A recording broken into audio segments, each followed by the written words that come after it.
Welcome once again, and thank you for joining us today for this panel discussion on harnessing Indigenous knowledge for effective disaster management in India. As we all know, Indigenous knowledge has been a crucial resource for managing natural disasters for centuries. Communities living in disaster prone areas have developed unique strategies and practices based on their deep understanding of the local environment accumulated through generations. This knowledge includes the use of natural indicators for predicting events, traditional architectural methods for building disaster resilient homes, and communal practices for resource management during crisis. For instance, this can be witnessed in communities and people living in flood prone regions who, over time, have devised several coping mechanisms for their survival. However, with the advent of modern technology and the use of globalization and the influence of globalization, this invaluable knowledge is at risk of being overlooked or lost. Current disaster management approaches often prioritize technological solutions, sometimes disregarding the insights that local communities can offer. Yet, recent studies and calls have shown that integrating indigenous knowledge with modern disaster management strategies can significantly enhance the resilience of communities, especially in rural and remote areas where access to advanced technology is limited. Therefore, there's a critical knowledge to document indigenous knowledge and to also integrate them under frameworks such as community based disaster risk reduction for building our resilience to current and future events. And we have a very experienced panel today who have been working over the past many years to highlight, document, and bring to the forefront the knowledge of indigenous communities across India that many can learn and practice on national and global platforms. We have with us Mr. Rituraj Fukan, founder Indigenous Peoples Climate Justice Forum, Mr. Ajay Kumar VB, global convener of Alliance of Climate Frontline Communities, and Dr. Jog Singh Bhatia, senior consultant, Mahatma Gandhi Institute of Public Administration, to share their insights.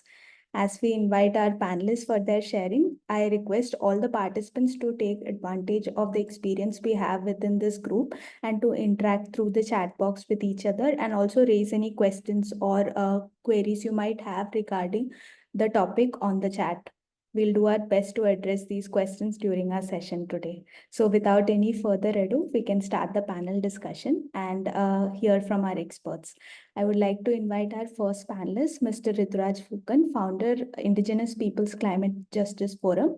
Rituraj sir is an environmental writer, adventurer, and naturalist based out of Assam, a biodiversity-rich, climate change impacted province in the northeast of India. Sir, can you share more about indigenous knowledge on disaster risk reduction from northeastern region, focusing on some specific examples of traditional practices from indigenous communities that have proven effective in managing natural disasters?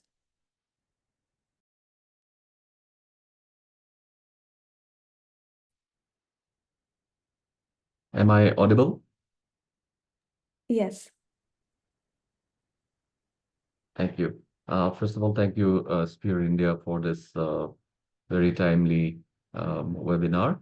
Uh, First of all, when we talk about indigenous people and local communities, obviously uh, we have a depth of knowledge, but there is also a huge variety of knowledge.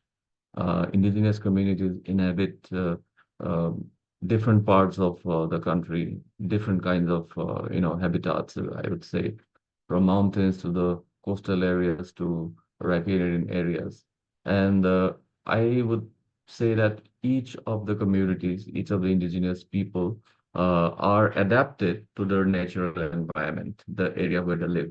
So, if we talk about sharing best practices, we have to specifically highlight that because what is correct, what works in terms of disaster response for a riparian community who is used to living with example uh, would be different from for a mountain community who is perhaps more prone to landslides, right? All of which floods, landslides, river erosion, people displaced, loss of life and livelihood, all are becoming more and more intense due to the effects of climate change. Uh, in the Northeast, of course, we have uh, over 100 communities at least who would be defined as indigenous people. But however, if you go by the definition of the UNFCCC, the constituency of IPLCC, that includes indigenous people and local communities. So that will include all the people, all the 94 odd communities that live in Assam, and all the other indigenous, tribal and non-tribal communities that are a part of the various states in India and particularly in the Northeast. Uh, One of the things that is, of course, well known now is people living by the river, by particularly the riparian community, which is known as the Nishings. They're very prone to floods, and they build their houses on stilts, right? Uh, Building the house on stilts means that during normal times of flooding, they're still able to continue their lives because they have in the stilt house kitchen, they have all the essential food uh, that may be smoked or pickled, preserved for lasting through this times when food is not abundant. And they have the small wooden boats which would help them to get around as well. Um, Secondly, not just the Mishnings, but there are other riparian communities in Assam who have developed, who grow paddy or rice that is flood resistant. So these are not new. These have been, evolved practices to deal with weather anomalies over centuries, perhaps thousands of years. But now that disasters are increasing because of the cascading effects of climate change. We are sometimes in some years we are getting like, five, six, 7 waves of floods. So that these adaptations also are brought under scrutiny. The last thing that I would like to highlight is perhaps from the mountains where a lot of people who are dependent on hunting would preserve the meat or the fish for the off season by smoking them and continuously keeping them in a heated atmosphere in the kitchen, where over the fire they will have storage areas for the meat to store it for the fish as well as other food items. So these are adaptations that would really be very, very important for disasters. Of course, they have helped them last through many, many hundreds of years through, periods of difficulty. And now they are very, very important. I think these are best practices that immediately come to mind. I'm sure we will be talking about more of this later. Thank you. Thank you, sir, for highlighting that each of these communities are very in tune with their natural habitats and they have their own practices that work for specific disasters in their local context. And also for highlighting that while there have been practices that have been followed, the frequency and intensity of disasters in the face of climate change is also something that requires us to rethink how these practices can continue and also how these practices can be supported by other mechanisms. I would like to invite our next panelist, Dr. Jog Singh Bhatia from MGSIPA, who has over 25 years of experience on disaster management, including search and rescue training and capacity building for disaster risk reduction. Dr. Bhatia, just a minute. As our previous speaker also highlighted, there's a lot of intuitive and sustainable practices undertaken by many indigenous communities across India that is relevant for their local context. From a policy perspective, how can we effectively integrate indigenous knowledge systems with formal disaster management practices?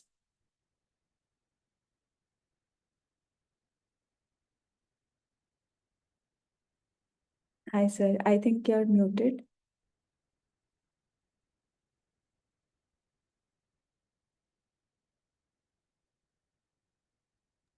So am I audible? Yes, Good afternoon, sir. everyone. Am I audible? Am I audible? Yes, sir. Please go on. Okay. So once again, good afternoon, everyone.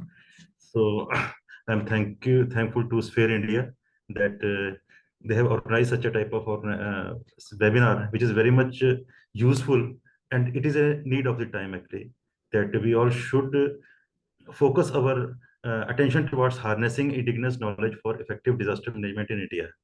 Indigenous knowledge plays a critical role in disaster management, and not only for the community, but we should start it from our home only. We should try start our journey from our home towards the harnessing of these type of techniques and knowledge, basically. So we may I can just give it some different points, like we can start from early warning system. Actually, it is a very important thing that whenever there is some natural calamity or even many other calamities also, a large number of people, they predict that something is going to happen. But truly speaking, actual prediction, या कहते हैं कि किसी दुनिया में आपने predict किया future के बारे में, nobody can tell about the future, but prediction is possible by your knowledge and by your vision, basically. So by the warning system, like there are certain traditional indicators. Every event casts its shadows before its actual onset. So similarly, the natural causes, there is nothing which is called disaster. These are all the causes that becomes a disaster. There are all the hazards, and all the hazards give their shadows before their onset, especially the natural. So there are traditional indicators regarding for floods, droughts, cyclones, and even the studies going on for earthquakes also. So we will just discuss this. What are the indicators which the community has found out, and how we can practically utilize it in our daily life and can help the people. So more we are connected to our earth, we will be able to feel those indicators also. So the unusual animal behavior, it was also seen in the coastal regions. Even during the time of tsunami also, it was found that there was an unusual animal behavior, and large number of communities were able to save themselves by moving to the safe positions. Even many communities in Andaman Nicobar Islands, not even a single person was killed in those tribes, basically. So there were some indicators by the animals. Similarly, a large number of cases, you can see that during the earthquake, the animal behavior, due to animal behavior, a large number of people were saved. In China also, in one of the cases, when there was a heavy earthquake, the whole city was evacuated, and there was no loss of life. So these were also indicators, and especially the China and Japan are working very deeply over the behavior of the animals to predict the coming earthquake, basically. Similarly, the level of water in the wells, which go up and down before the earthquake, before 15 days of the earthquake, the level of water changes. It was found in Amritsar, Pathankot, and in Jammu and Kashmir also during the last earthquakes, basically. So, and many people of the villages who actually observe these things, and they tell that earthquake may be coming, it might be coming. So if it is all taken scientifically, a scientific study, and the data is taken properly, and a scientific model is created, then definitely we'll be able to harness this knowledge also scientifically, and get proper early warning system before the onset of any type of disasters, basically. So the second point we can, should I continue, or there is? Yes, please go on. Okay. So second point, I can say the sustainable land and water management type of things also, like Zabu system in Nagaland, means impounding water. That the coming water from the mountains, they used to collect the rainwater from the mountain. The rainwater which is causing the disasters, basically. It can take the form of flash flood also. It may make a pond, and there is a outburst of the glacier ponds also. So, and may cause a big disaster. But what the people of Nagaland do in a Zabu community, Zabu system, that they make the ponds and collect the rainwater. It is not only the protecting from the disaster, but also harvesting the water also. So, and that water can be utilized at the time when there is no rain, basically. And the rainwater, is the best water for drinking purpose also. It is the best potable drinking water. So they are also collecting that water also, and at the same time they are also using it as a protection. So earlier there was a culture of having pond in each and every city. Earlier cities were less, villages were more. So each and every village was having a pond. So at the time of rain, this water was automatically harvested, and natural ponds were there. But now today, when we are having JCBs, we are having big machines. It is very easy to make a pond within 15 days or 10 days. So, but these ponds are not available in any city, and ultimately we just get heavy water loggings and floods and all these things. So these are the tricks, and these were the knowledges which were used by earlier villagers also. But now we are just leaving them. So again, coming back to the basics, we should try to make a pond in each and every city which may collect the overflow over the water. And secondly, there was a one policy of the government that to connect all the rivers with each other. So in Zabu system, it was a policy to connect all the ponds of the nearby villages also, so that in case some one pond gets overflowed with the water, it may be managed with the other ponds also. So it is a very good system that the rivers may be connected, and I think that if, once this policy is implemented, we will get a very safer country in system in our India basically. So this is not only from the country level, it starts from our home also. We should start water harvesting at our homes also, and then we should use the latest technology of architecture, that while constructing our house, we should have water harvesting system also with our houses also. And those who are having the old houses, when they are repairing it, retrofitting it, try to just make such a system of water harvesting also. It may help a lot to overcome the floods and all these things. So other things were like terrace farming in Himalayas. We all know that it is also an old culture to have a terrace farming in Himalayas. So these type of farmings, they should be um, just given motivation, such a type of farmers, and such a type of farmings are also being done in the cities also. So it is a very nice thing that we should try to take out the maximum from our home, or what are the things which are being done by the community. And then we can say that talk about the resilient infrastructures also. If we talk about the infrastructures, we know about the Bunga houses of Kutch and Gujarat. What they do, there is a circular type of construction, so that in case of any earthquake, it just lunges left, right, but it doesn't collapse basically. So it is also type an old culture basically houses. So we can just make use of the latest materials and interrelate with it with such type of designs, and make a new designs in that circular way, so that we can have earthquake resilient houses also.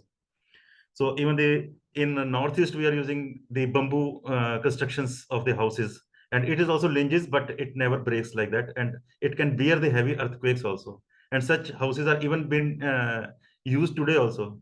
But we are now using concrete walls and all these things, without taking care of the intensity of earthquake that may hit that, and those are the areas which normally gets earthquakes basically.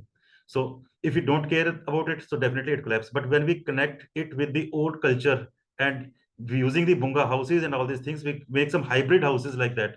So definitely we'll be able to do something better, and bring out something new, and bring new innovations for our new housing systems also. So like in forest and coastal ecosystems, mangroves, they are the natural air purifiers. Mangrove vegetation is the natural purifier and takes maximum of the 80-90% of the carbon dioxide also.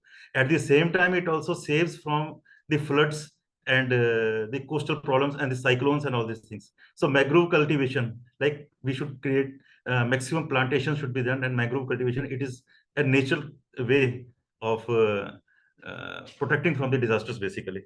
So similar are the many systems, old systems from the protecting from floods, like Tamil Nadu, they used to make interconnected connect tanks, then floating agriculture system in Assam, those places, because for nature things, we can't do anything. They have to come. We have to accept it, and we have to live with them.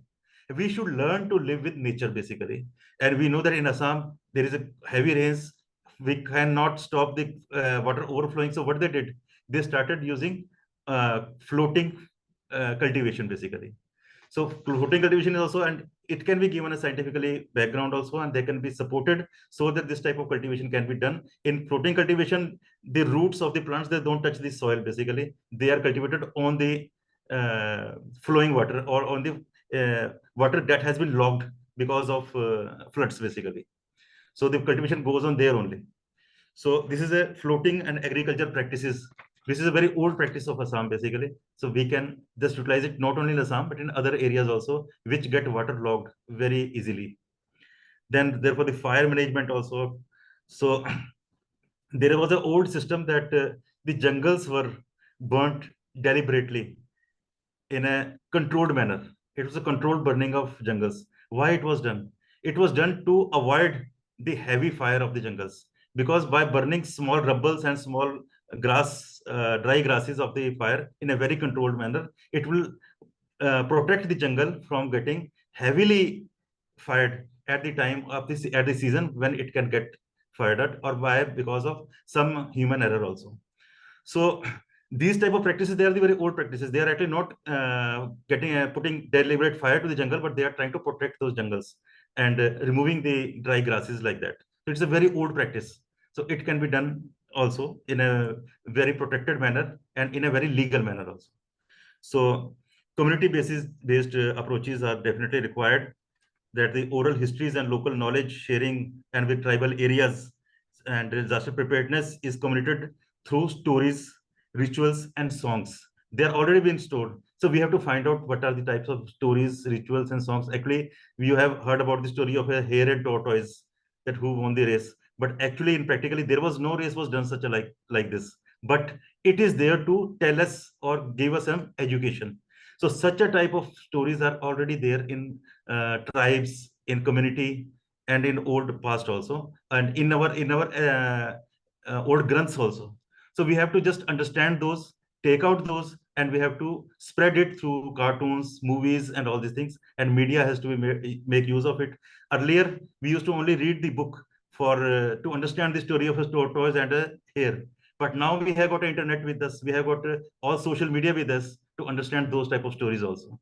So this is very much required. So community driven response.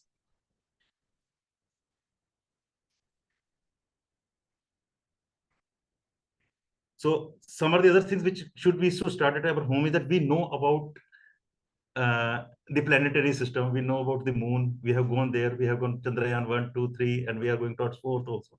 But we should know something about our own self also, like the childbirth emergency. What I say that at the time of emergency or any disaster, whether it is an earthquake or whether you may be going in some ship or some airplane, some lady gets a childbirth pain basically, and labor pain one lady gets, and there is no doctor available there. Then what will you do? So what I say is that every husband, every daughter, every son, every friend, he or she should know about the process of childbirth, and this type of education should be given to everybody. And it was already there in our old communities. Old mothers, old guys, they used to deliver the child without any operation in the houses also. It was a knowledge which was there. They used to come from generation to generation.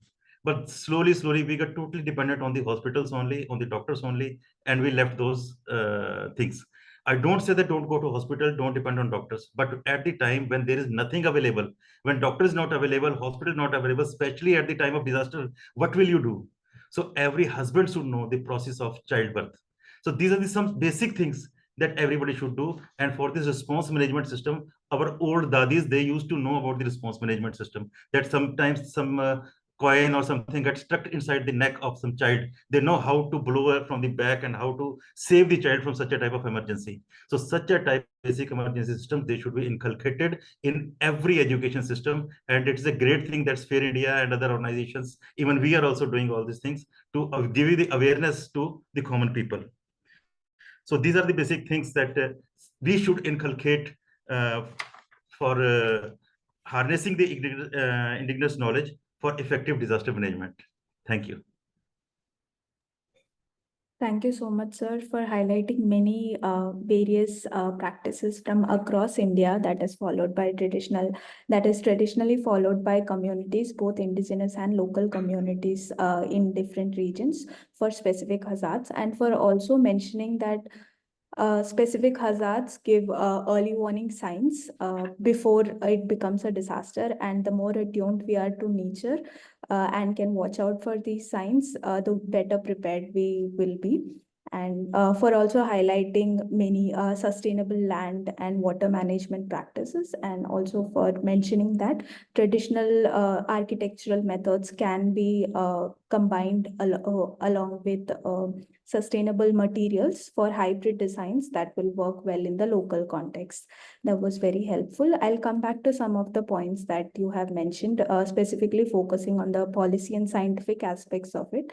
However, we'll move on to our next panelist, Mr. Ajay Kumar Vebi, who has over 25 years of experience in working with Dalits, indigenous people, fishing communities across India and abroad on various thematic areas, and is currently working as global convener of Alliance of Climate Frontline Communities.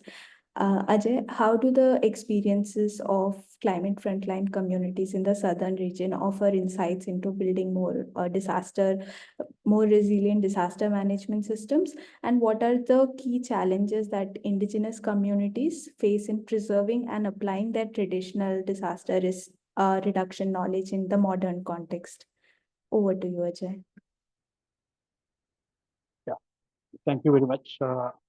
I'm at my village. I'm not sure how long I can keep the video.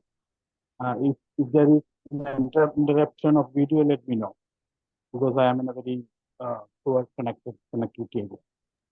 Sure. Before my presentation, which lasts not more than 10 minutes, I think I would like to make some points about the context of this meeting. Some of the keywords for the benefit of those who are listening to conversation, at least from my standpoint of view.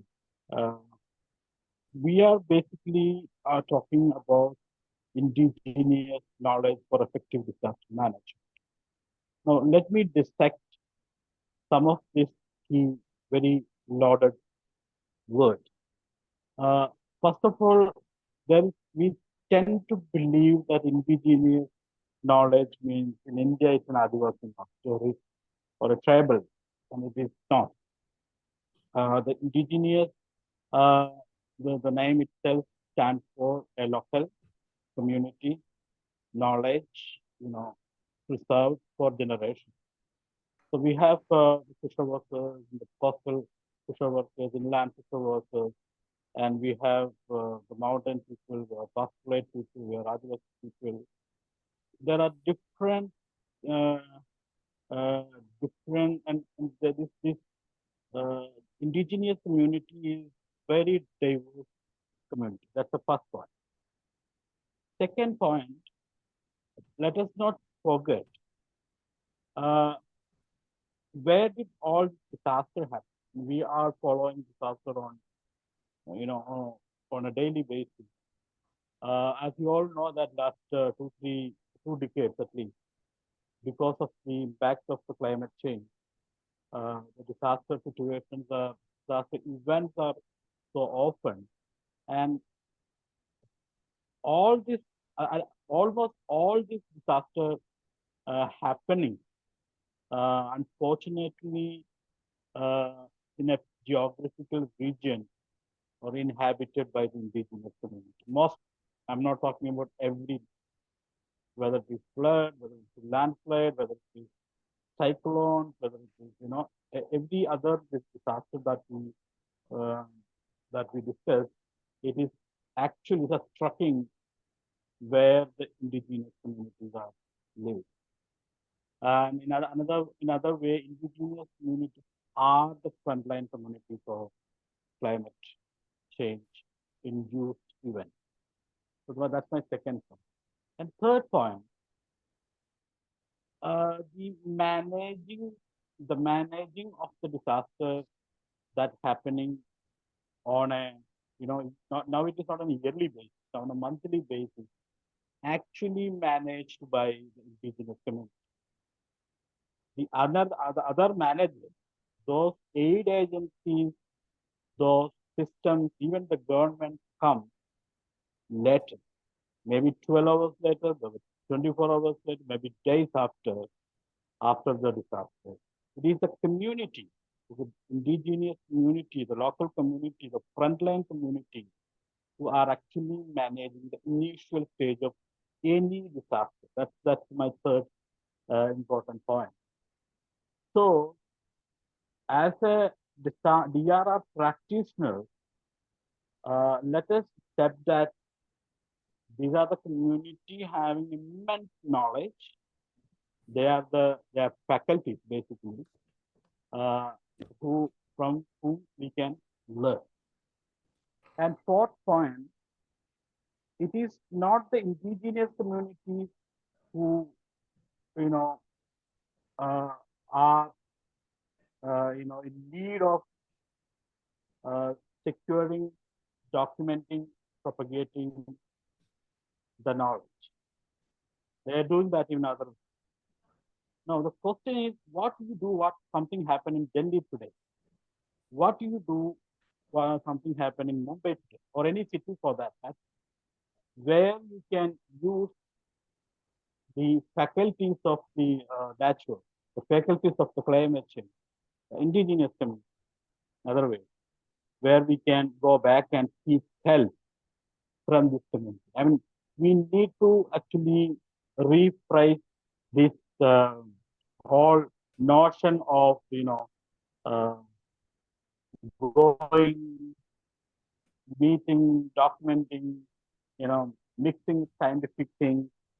That doesn't work, bro. It's basically if you want to actually do a kind of systematic, natural based uh, disaster preparedness, you have to go back to the communities who are dealing with the generation and learn from them. That's my fourth point. And I have 3, 4 small points, which by the way of to understand things. I have that. Let me read it out. I have 6, 7 points in order to harness, to understanding the indigenous knowledge for an effective disaster management. My first, indigenous wisdom for effective disaster response. Now, when I say indigenous wisdom, means to a deep knowledge and understanding developed by indigenous people over generations, shaped by their unique cultural, spiritual, and environmental context. This wisdom encompasses the traditional practices, ecological insight, and holistic approaches to resource management, often emphasizing sustainability and harmony with nature.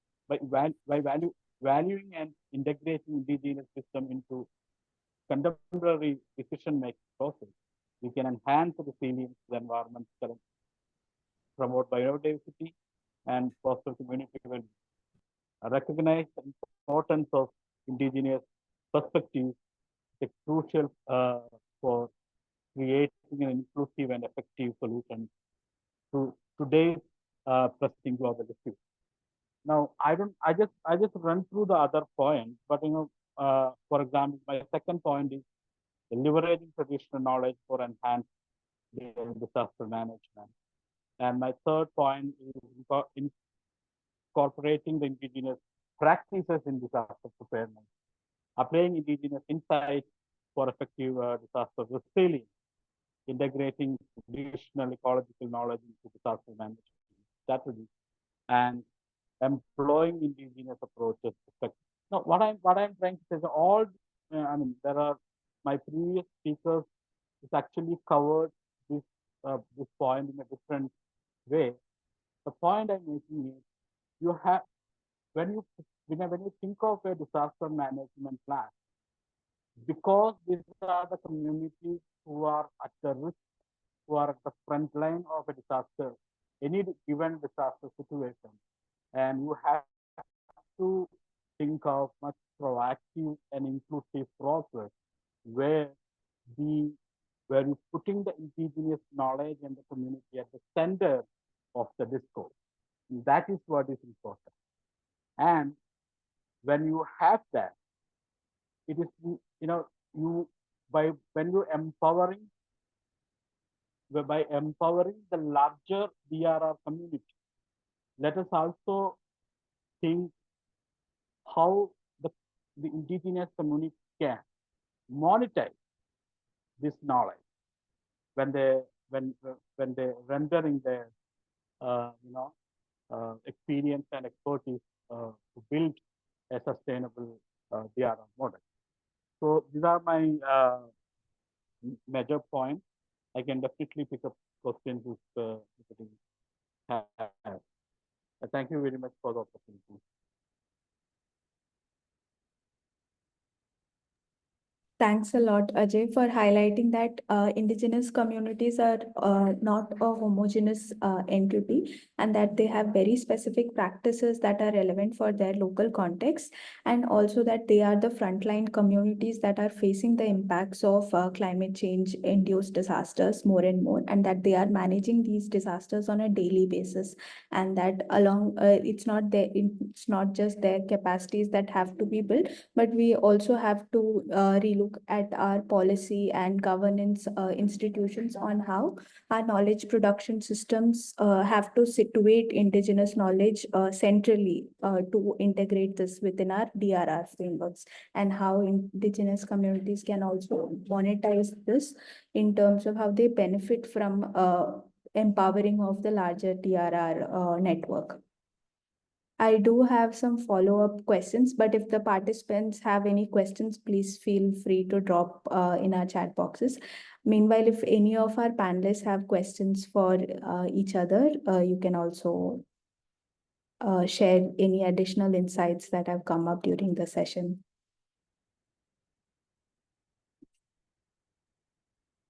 I do have one question in terms of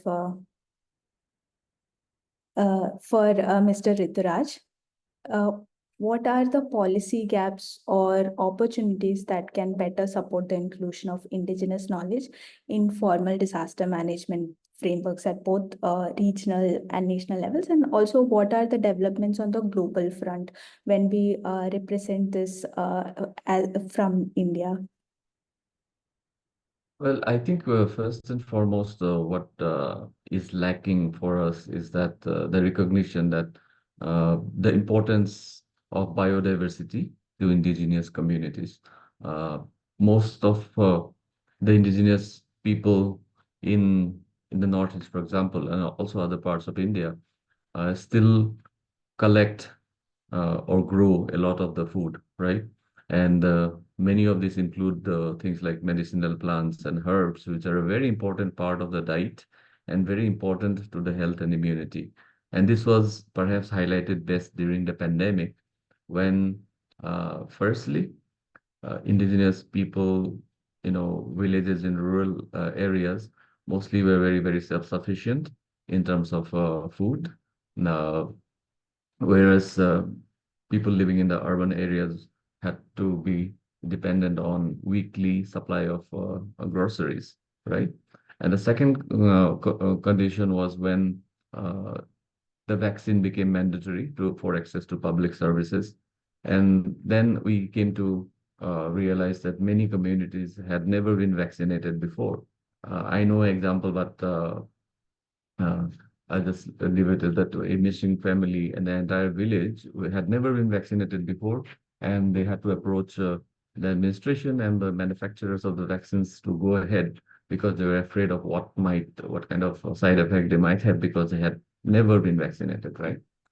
Of course, later they took the vaccine, but the question is, if they had never been vaccinated, what gives them the health and immunity?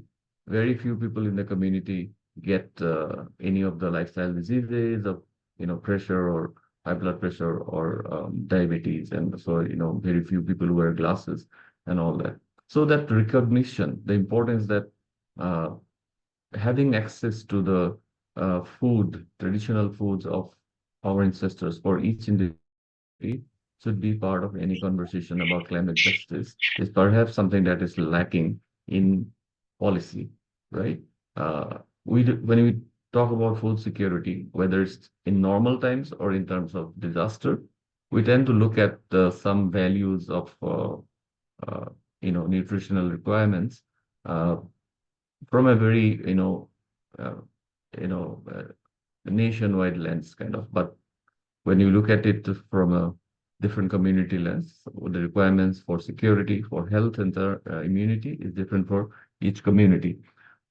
So perhaps that could be integrated in some way in the policies for this kind of disaster responses as well in the future. The second thing I always feel is that during global negotiations, we do not see much representation from indigenous communities in India, despite our having, I think, 700 or 700 groups identified as indigenous or tribes, right? Uh, because each of our communities are different, I think it is important somehow to integrate that at least we have representatives of each region, each kind of habitat that they inhabit, whether from the mountains or coastal or the riparian regions, because the requirements, the challenges, the responses, and the knowledge that they bring on the table for resilience is different. So that is perhaps something that will take up. I remember in during COP26 in Glasgow, for the first time, 28 representatives of indigenous communities were made a part of the negotiating tables, right? Uh, and we saw people from Africa, from South America, from Mesoamerica, Indonesia, and other indigenous community areas, being present there, dressed in their traditional clothes and, demanding their rights for climate justice, for loss and damage. But we do not see such representation from India. Uh, One of the answers that I got when I inquired was that perhaps our communities are not conversant with the global languages uh, of English, French, um, Spanish, Portuguese, which many indigenous communities from other continents were speaking. That could be one reason, but somewhere I think we need to do that capacity building. Nowadays, situations are improving, but yeah, that's definitely a case for policy intervention on these grounds in the future.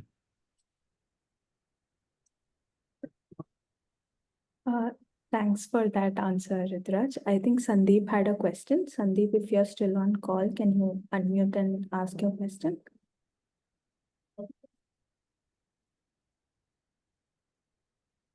Sandeep Singh?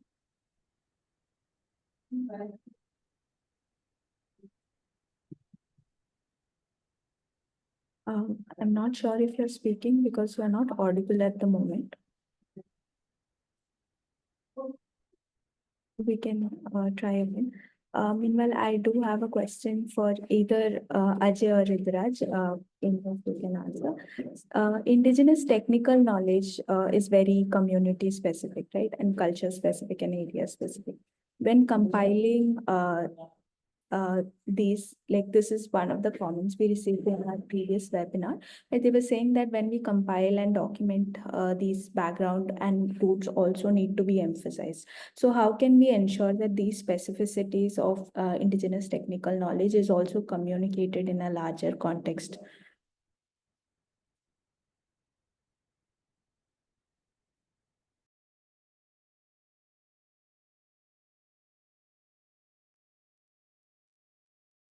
Well, as you correctly said, one of the most important aspects of traditional knowledge systems is the intergenerational learning process. Uh, because I would say the proliferation of the digital devices, including mobile phones, there is already a lack of communication between children and grandparents and parents, and I think that would probably mean that a lot of knowledge, traditional knowledge, is already been lost, and therefore this compilation of such activities, whether in the form of books or digital media in the form of YouTube videos, perhaps. I think these are very important, and uh, it is really a high time to start. Uh, One of the things I felt was that when people who are perhaps not from an indigenous background, or perhaps people who are tourists, when they go to such areas which are inhabited by mostly indigenous people and are a part, making they attempt to enjoy the culture, the food, the way of life of indigenous community. There is the exchange of knowledge that is not just restricted to the visitors, the people who go as tourists. Within that particular community itself, the youngsters within that community, perhaps who are alienated from their own culture due to the influence of digital media, they start to relearn some of those things that, okay, perhaps what we are doing, the way we live, is right. And the things that our ancestors told us, perhaps we should appreciate that more. We should preserve that. We should relearn that because there is a growing recognition, not just in India, but across the world, that indigenous knowledge systems are important for global food security, for One Health, global health and immunity, as well as for conservation of biodiversity and turning back the clock on things, other challenges like pollution and the climate change. So that mutual learning is something that, perhaps started with things like homestays, but now it is also developed into very, very well organized festivals, not just in Northeast, but we also have, like Festival of Northeast in New Delhi and other areas. So that is also good. And then responsible tourism, immersive experiential learning, all these are developing. So we are moving in the right direction. Yeah, that is all that I'll say here. Thanks, Yeah, Rituraj. can I Yes, please. just Ajay. just one point, and the documentation of compilation of the indigenous knowledge also involves the issue of intellectual property. And there are certain global frameworks, the UN Convention of Indigenous People, and the on the comment box there is already somebody uh, said the biocultural protocol. These are some of the instruments that we can use when uh, uh, so kind of failure and very sensitive, extremely sensitive and geocultural issue. And second point is, unfortunately, the Sendai framework work on VRR talks about a lot of inclusion, but not much about having the indigenous knowledge on board. And it's a time we are actually reviewing the Sendai framework all over the world. The next year, I think in Geneva, the next review process will be culminated. One of the my organization, one of the key arguments within this forum is to include the ways and means. One is protecting the indigenous knowledge, and the second one is how to make use of that knowledge. The third one is when world is make use of that knowledge, how the community benefits. So these are the three areas we are pushing with some documentation, some communication from outside. Yeah, thank you. Thanks, Ajay, for that attention. Sandeep Singh, I can see you're on video. So if you had a question or you had a sharing, would you like to unmute yourself?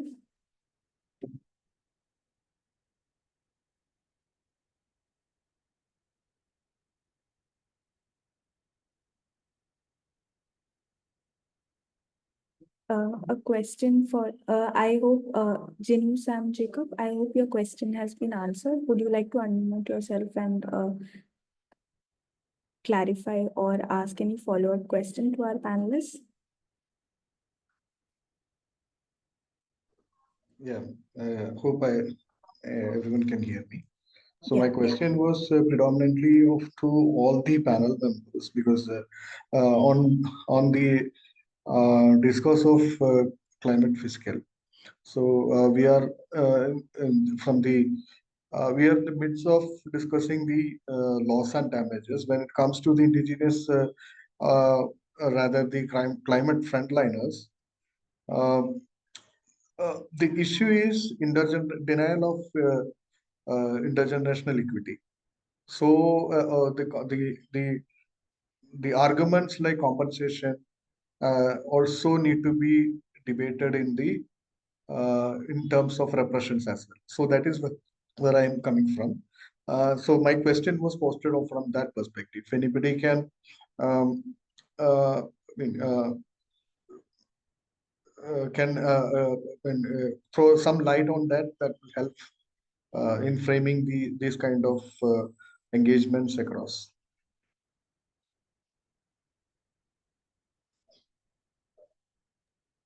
Well, one of the first thing I think that comes to mind is to adhere to the United Nations Declaration on Rights of Indigenous Peoples, and that is prior and informed and complete consent of indigenous communities uh, in any kind of access benefit sharing mechanism or uh, technological interventions that might be used for either research and development or deployment. Uh, I think with loss and damage, one of the areas for focus would be to make, whenever the funds, loss and damage finance facility becomes operational, to make the frontline communities direct beneficiaries of such funds. Uh, I do not know specifically how the monitoring mechanism is going to evolve, but uh, this is something I think still in the works, really.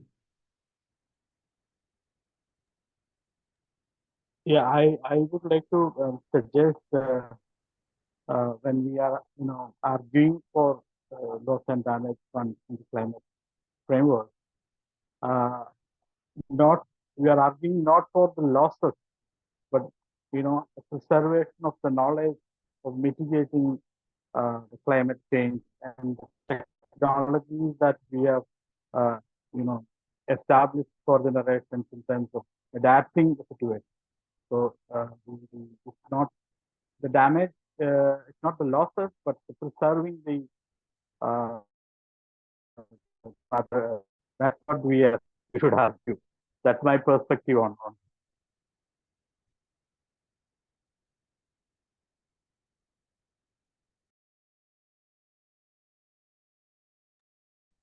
Thanks, Professor Bhatia, if you have anything to add. And you have heard from our panelists and participants on many of their perspectives related to this. Is there something you would like to add in terms of how our policy frameworks can better work with indigenous knowledge systems?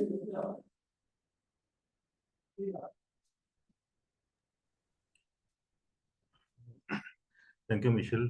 The main thing is that to make the policy, before that we have to do a great research in this, and we have to make a proper data about the various indigenous capacities that we have got and knowledge that we have got. We have to get a proper data about it. Earlier, it was only in words only, but it was not properly booked. It's not properly noted or properly researched. It has to be researched, and its data should completely be booked, and then it can be related with our latest technology and scientific facts, and definitely we are going to have a better and much better systems that we are presently having by adding these indigenous knowledge bases. So before in making the policy, the first we have to make the policy regarding collecting such type of data. It is a very beginning phase nowadays. Even the Disaster Management Act, it is formed in 2005 only. It's not a much far away things basically, and lot have to be done. Even in the Disaster Management Act, a lot have to be amended. So this is the time in the first phase we have to collect the data and book it properly. And after booking it, we have to just test it. And after that, we can make the exact policy regarding our further actions. But first policy should be to get the proper data actually. This is first required in our India from various phases. And for collecting this data, the local community is to be involved, local government is to be involved, even the panchayats are to be involved, who will just work sincerely and collect those data. Thank you. Any comments from any of our panelists or participants? Yes, Professor Jog Bhatia, sir. Sir, Sir, I just wanted to ask you that you listed out a number of traditional uh, this methods which are already there. So I request you to again go through them, in a point-wise fashion, so that we could probably, spread out on our own computer on a later time frame. You covered the bunga houses versus the bamboo houses. You covered a floating agricultural system. You also covered certain oral history and thing, but I think I missed out a few more. So could you please say those again? So even if you need it, I can send the document to Michelle also, and she can share it to everybody. Because if I have got no problem in sharing all these things, repeating all these things. There's nothing like that. But if you need the document, I can send the document also. And even you can give me a mail. I will just report it on your mail also and send the complete document also.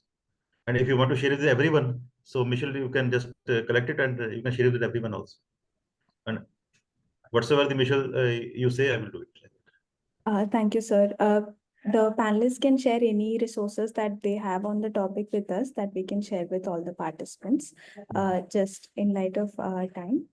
Ajay, I do have a follow-up question for you. So in one of our previous webinars that we did last year also, there was the point about equitable benefit sharing and how we have to ensure that indigenous communities benefit from commercial use of their traditional knowledge.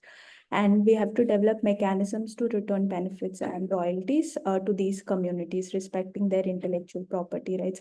Are there currently any mechanisms on how this is done on a very local scale, or are there any best practices or case studies that we currently have that we can showcase?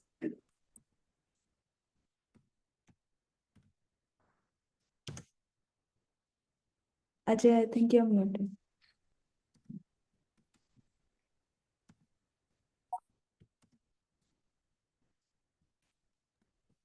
Yeah, unfortunately, we don't have an institutional or policy framework for equitable, benefit sharing.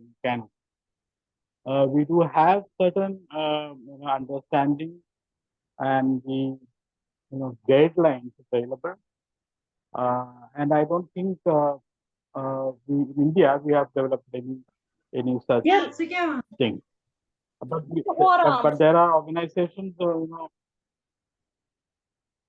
but there are organizations who are, pushing their level best to get some, you know, policy framework from the national disaster management policy. Within that, the national disaster management policy. And Sphere India can push. If Sphere India can push it further, and we definitely develop a one pager or two in that direction, we can make changes, in the existing the framework. Thanks, Ajay. I would like all the panelists to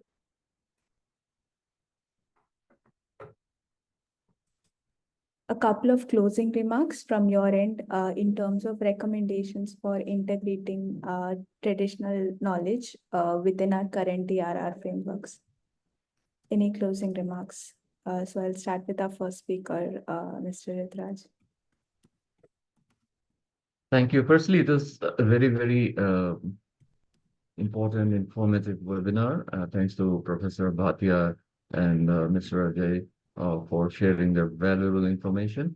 I think there is a great need to collect all this information and especially focus on the importance of indigenous food habits from both from nutritional terms as well as for sustainability terms. Because they are so important for the disaster response as well. And to make this truly available in various digital form, not just books, because digital media is the future. And to kind of somehow integrate it into policies for conservation of indigenous cultures and traditions, not just from the cultural point of view, but from the scientific point of view of how they are how important these practices, traditional knowledge systems are for the health and immunity of the communities and for the overall sustainability uh, of these communities in the context of, the emerging global challenges. Thank you. Thank you. Dr. Bhatia, any closing remarks? But I will just say that let us all join our hands to make our society and nation a better and a safer place to live in by us as well as by our coming generations. So just take out your time and think about it, and let us all join hands and develop the disaster risk reduction. And for that, even for this topic regarding the harnessing these knowledges, so we all should work together and give our feedback to that, and let us make our nation a safer, better place to live in always. And we will one day will be a superpower. And let us live with this, move after having this type of feelings. Thank you. Thank you, Dr. Bhatia. Ajay sir, any closing remarks from your end? Yeah, there's nothing changed unless we have a quality framework in place. So let us work together uh, with the sphere members and with indigenous communities across the spectrum and the frontline communities in the context of the growing the climate processes across the country. Let us move a serious policy changes which set the indigenous technologies and knowledge as a measure to not deal with the disaster situation. Thank you. Thank you, Ajay sir. So thank you to all our panelists for sharing their very deep insights and experience on the topic, and also for highlighting that it's not a homogeneous entity that we are talking about when we are talking about indigenous knowledge, and it's important to highlight each of these communities and their practices that have developed over time and are transferred from generation to generation through oral history and other traditional practices.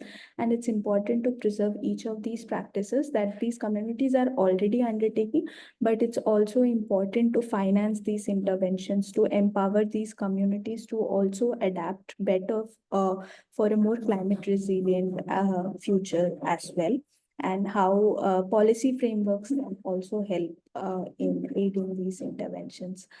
And thank you, Mr. Rituraj, Dr. Bhatia, and Ajay sir, for sharing your insights, and all the panelists who have contributed through their questions and comments on the topic. This has been very insightful. We have also done some previous sessions last year from different regions, and we plan to continue this as a series. So this is not the last webinar we'll have on the topic, and we will be covering many other topics related to indigenous knowledge and how it can be integrated in our policy frameworks for DRR and climate resilience. And we look forward to your engagement in other sessions as well. And as far as this session is concerned, we'll share all the resources from our panelists through email to all the participants. And we'll also share the session report for all. And meanwhile, I request all the participants to also check out our Sphere India YouTube channel for previous sessions on specific indigenous practices from Assam, Nagaland, Kerala that have been documented through our other sessions as well. Thank you once again for joining, and we look forward to your continued engagement. Thank you. Thank you. Thank you. Bye-bye. Thank you. Bye. Thank you.